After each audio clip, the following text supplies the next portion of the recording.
O Brasil é o país que mais mata pessoas trans do mundo. 90% dessas pessoas têm dificuldade de se inserir no mercado de trabalho por conta de um preconceito que não faz muito sentido, pois elas só estão sendo elas mesmas e acabam tendo que recorrer a trabalhos marginalizados. Diferente do que muitas pessoas pensam, esse preconceito também vem de dentro do nosso bairro. E, bom, eu sou a Amanda. Meu nome é Yuri e esse é o Meus Direitos.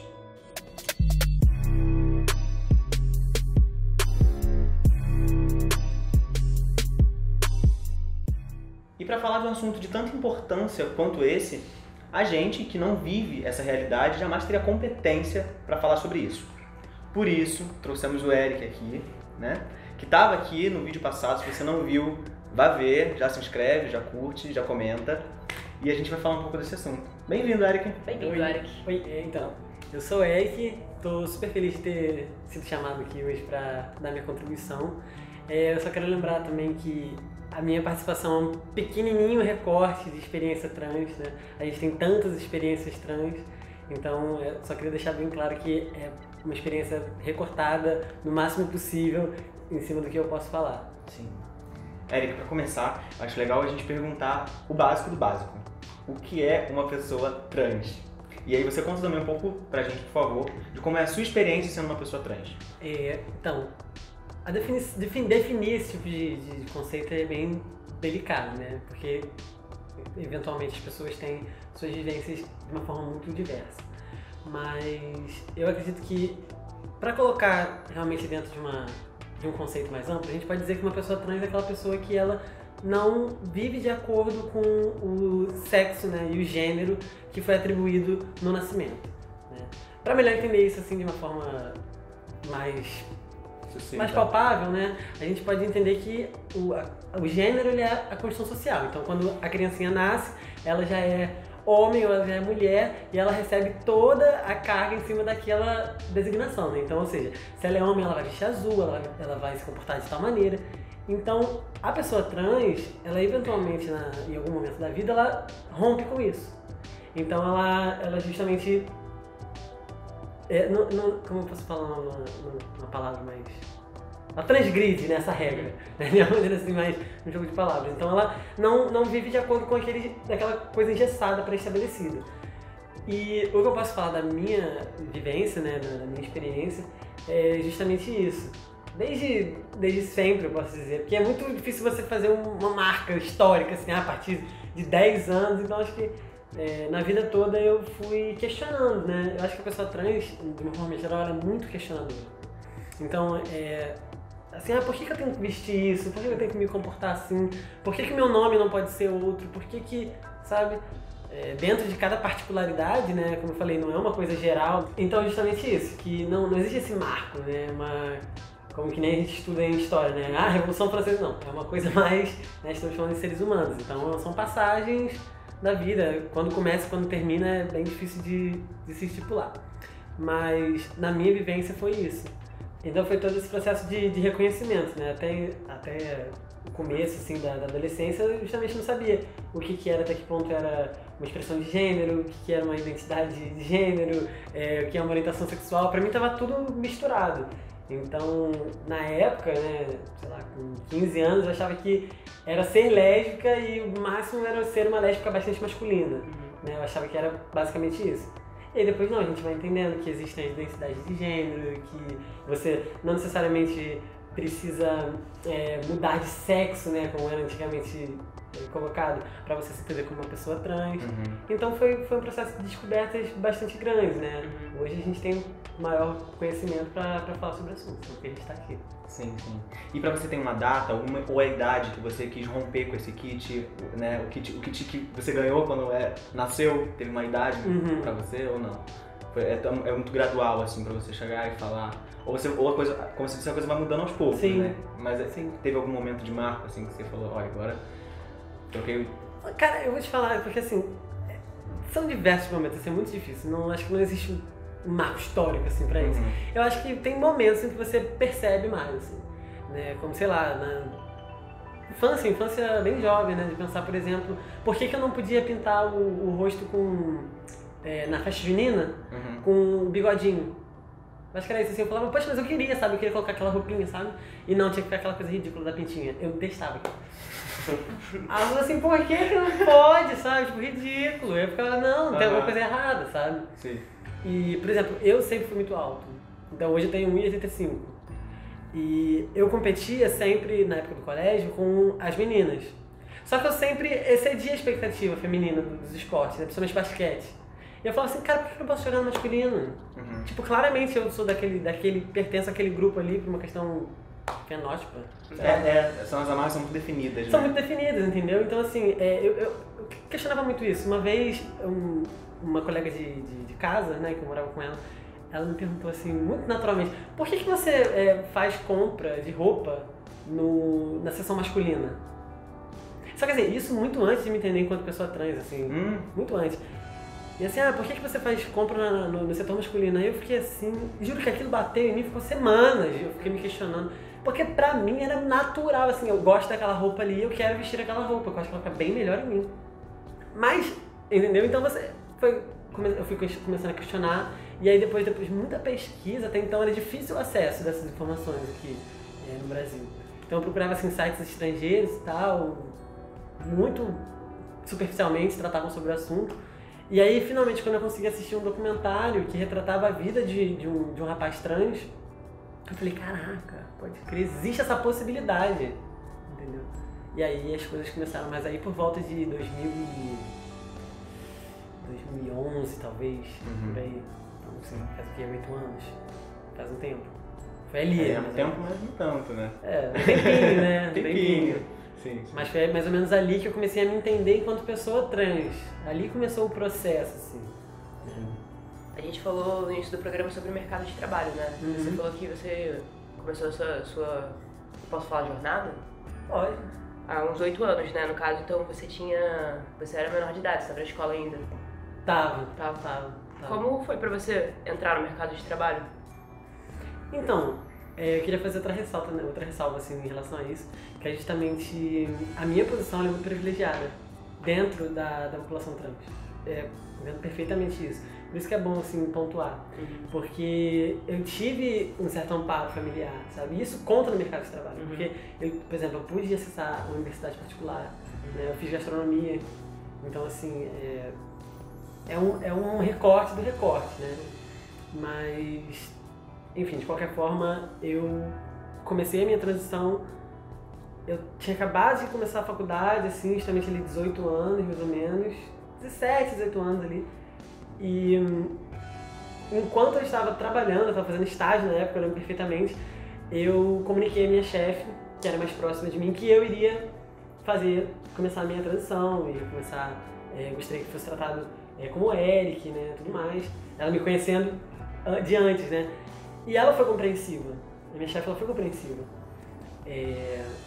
Mas, enfim, a gente lida com todo tipo de pessoa, né. Eu falo que o ambiente de cozinha, ele é mais bronco, assim, ele é mais pesado pra nossa galera, pra população trans, né. Então, assim, ela foi compreensiva, mas ela não podia responder por todas as outras pessoas. Então, assim, isso foi difícil, foi pra conquistar esse respeito, ele não foi tão fácil, assim. Eu acabei saindo desse lugar, muito por isso. E no meu próximo emprego eu já comecei, na entrevista mesmo, eu tinha acabado muito louco, porque eu tinha acabado de comprar hormônio na época. E eu coloquei em cima da mesa, assim, com a diretora do RH, e eu falei, olha só, eu sou uma pessoa trans, tá? E eu quero que você... O que tá escrito aí, não era retificado ainda. Eu falei, o que tá escrito aí é um nome, mas eu quero ser tratado como o Eric, e é assim que acontece, baracatá, comecei lá. Aí a mulher ficou me olhando assim, né? Tipo, tá, ok. Mas continuei, segui. O que aconteceu foi que existia uma resistência muito grande com o vestiário. Porque na cozinha a gente precisa vestir um uniforme. E ela falou pra mim que eu não usaria um vestiário masculino. Eu teria que usar o vestiário feminino. Que o meu crachá teria que ter o meu nome de registro. Que as notificações, os murais, tudo mais, teria que ser meu nome de registro. E, cara, isso me deixou... Então, assim, por mais de um mês, assim, eu usei um banheirinho meio que de limpeza, assim, que era... Afastado, era parte, ele era meio que da limpeza, assim, cara, um negócio horroroso. Mas aí, depois de tempo, eu falei assim, quer saber de uma coisa, cara? Olha, eu na minha cabeça falei assim, ou eu conquisto esse espaço ou vai ficar assim mesmo. Então, meti a cara mesmo, no começo dos anos sempre entrava e já entrava na cabinezinha, assim, desesperado, mas depois eu comecei a ir pra lá mesmo, comecei a trocar de roupa, e aí novamente, né, eu já tinha passado pela mastectomia, né, pela cirurgia do peito. Então pra mim foi mais tranquilo, porque eu já tava mais seguro em relação a isso. Então assim, eu fico imaginando, e quem não fez, cara? Pois é. Sabe, é muito pesado, porque o medo de você sofrer uma violência dentro de um vestiário é muito grande. Então tem um caminho muito longo, assim, pra percorrer ainda. E você falou no começo na apresentação, realmente 90% da população trans ou já se prostituiu ou ainda se prostitui, né, no Brasil. É um dado pesadíssimo. Pois é, né? E isso acarreta um preconceito das pessoas, né? Porque a galera só olha isso. Nem quando você fala, eu tenho uma amiga travesti que não sei o que lá. A pessoa, nossa, você conhece travesti? Sabe, tipo, como assim, você tá andando de travesti? É importante até lembrar, não quero fugir muito do tópico, né, da gente da empregabilidade, mas uma coisa que eu gosto de ressaltar, a questão do gilete na bochecha, das mulheres trans, travestis, principalmente na década de 80, né, onde teve uma repressão muito grande, muito forte, até com a Operação Tarântula em São Paulo. E essa questão que o pessoal fala, né, porque travesti anda com gilete na gengiva. O que acontecia? Essas mulheres, elas andavam com esse gilete porque quando elas eram pegas pela polícia, elas tiravam esse gilete e se cortavam. Bom, no auge da AIDS, né, eles se cortavam e o sangue e a amostra ali, os policiais não se afastavam. Elas usavam da ignorância alheia para poder se proteger. Exatamente. Então, assim, é um ponto importante, assim, como o preconceito tá vivo na gente. Aí o emprego te aceita e fala, ok, você está aceito, mas a gente vai te constranger sempre que a gente puder.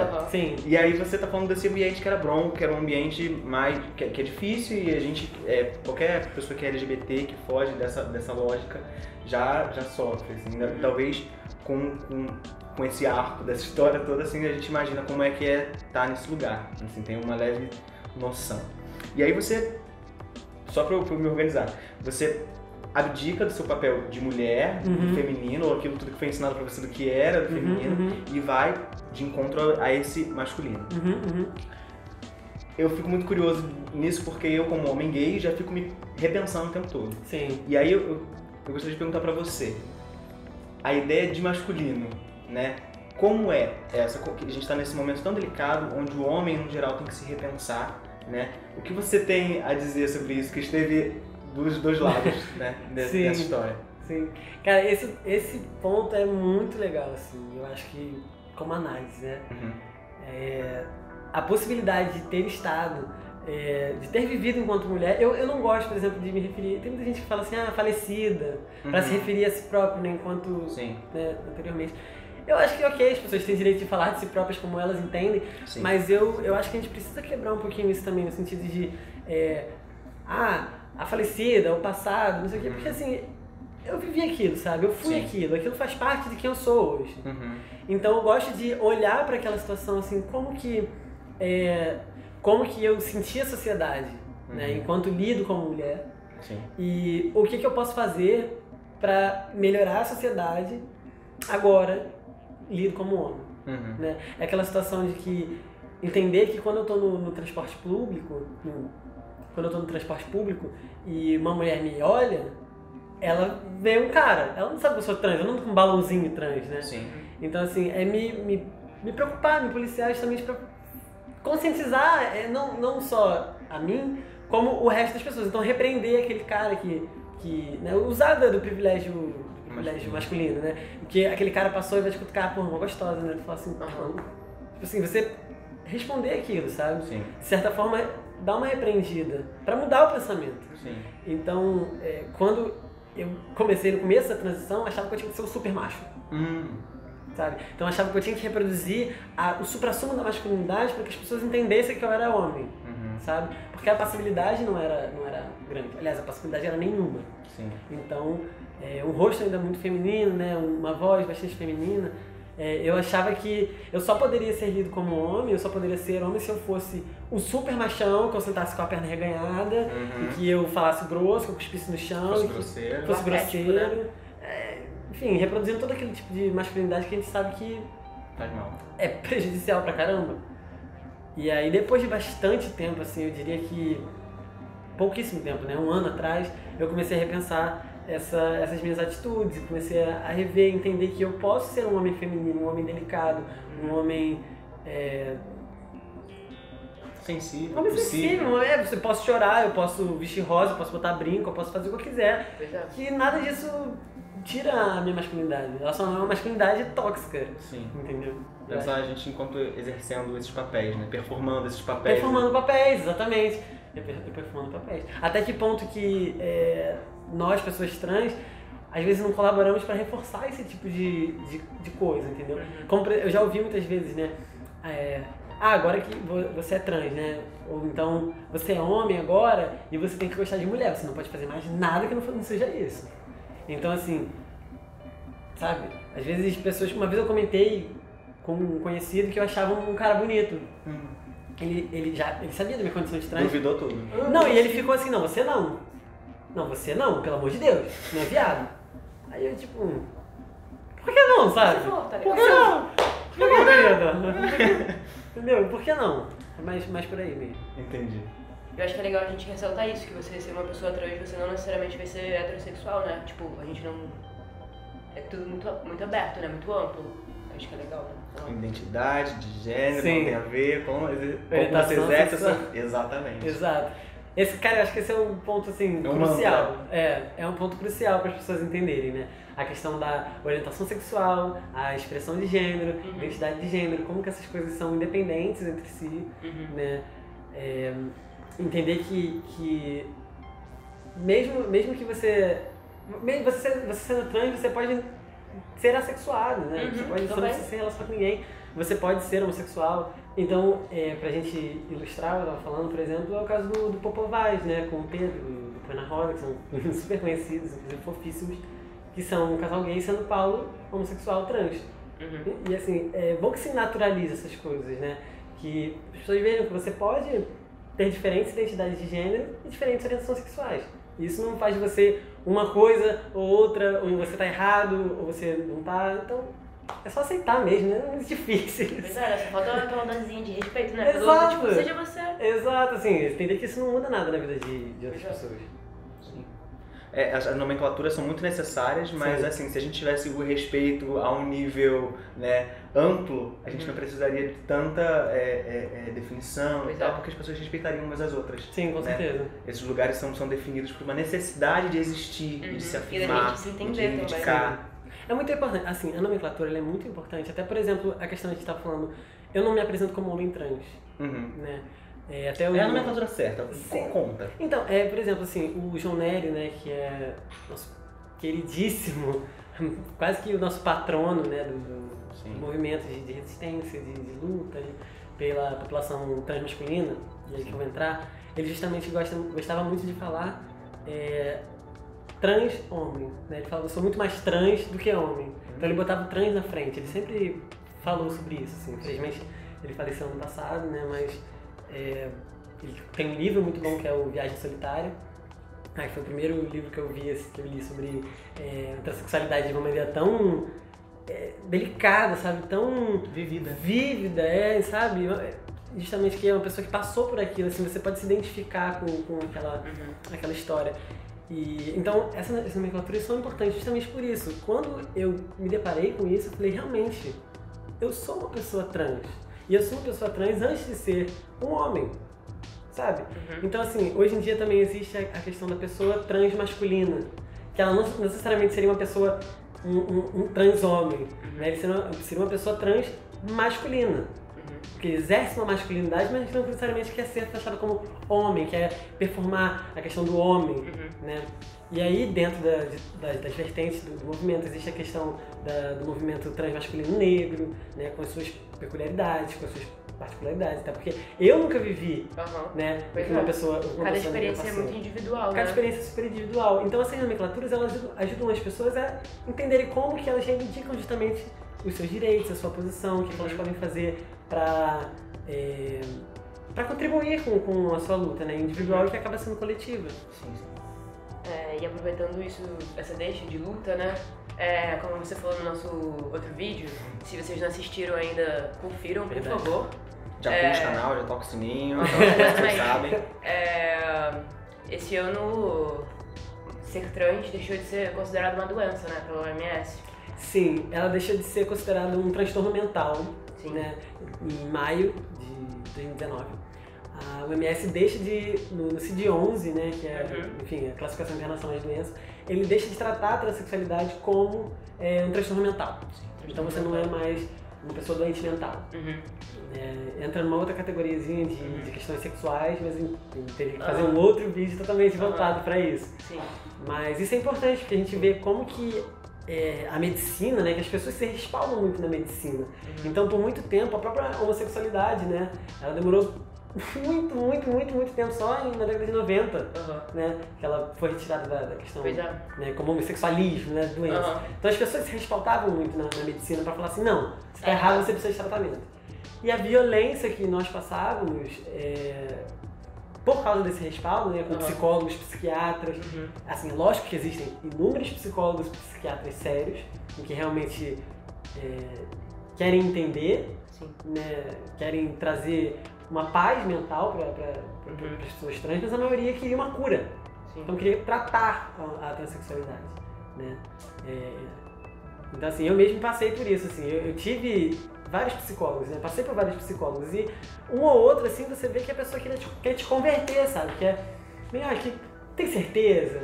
Mas olha só, mas o natural, mas o biológico, Que é natural, tá ligado? mas o genético, sabe? Então é uma coisa muito engessada que agora tá devagarzinho mudando, as pessoas podendo ser mais tranquilas, sabe? Depois que eu comecei a entender que eu podia ser uma pessoa trans, que não agredia, minha posição de trans não agredia as outras pessoas, eu fiquei mais tranquila, era uma pessoa agressiva, sabe? Tava sempre na defensiva, tava sempre pronto pra me reafirmar, sabe? Eu vi que na verdade eu não tava entendendo que aquilo era natural. E aí eu pude ser uma pessoa mais tranquila. Era o meu natural. E que eu não precisava forçar a barra, que eu não precisava nem ser o super macho e nem ser a super fêmea, e sabe? Era só ser você. Era só ser eu. Se quisesse, ok, também tá permitido. Né? Não, lógico, não é uma coisa condenável, né? Mas assim, para mim, na minha experiência, foi uma coisa libertadora mesmo. Entender que ser eu mesmo, da maneira como eu quisesse, afetado, desafetado, com brinco, sem brinco, era o que eu era. E aí possibilitou de ser uma pessoa mais tranquila, inclusive com as outras pessoas. Muito obrigado. Obrigadão. Gente, o episódio de hoje tá acabando aqui. A gente tem outros na descrição. Muito obrigado, Eric e Amandinha. E o vídeo de agora acaba por aqui. Tem outros aí pra ver, não é isso? É isso aí. A gente vai chegar com mais vídeo para explicar também as outras letras dessa sopa gostosona, que é a nossa sigla. Não esqueça de assinar o nosso canal, de tocar o sininho. Exatamente, e de visitar o nosso site, tenhoorgulho.com. E agora a gente vai ter o jabá do nosso visitante, o Eric. Então, pessoal, não deixe de conferir também o meu canal que eu tenho, que é o Close na Cozinha, onde eu faço várias receitinhas veganas. É vegano, não adianta reclamar. Vai lá dar uma olhada e quebrar teu preconceito também. Sem preconceito e sem crueldade. Então é isso, pessoal. Tchau, tchau. Até a próxima. Tchau, gente. Até logo.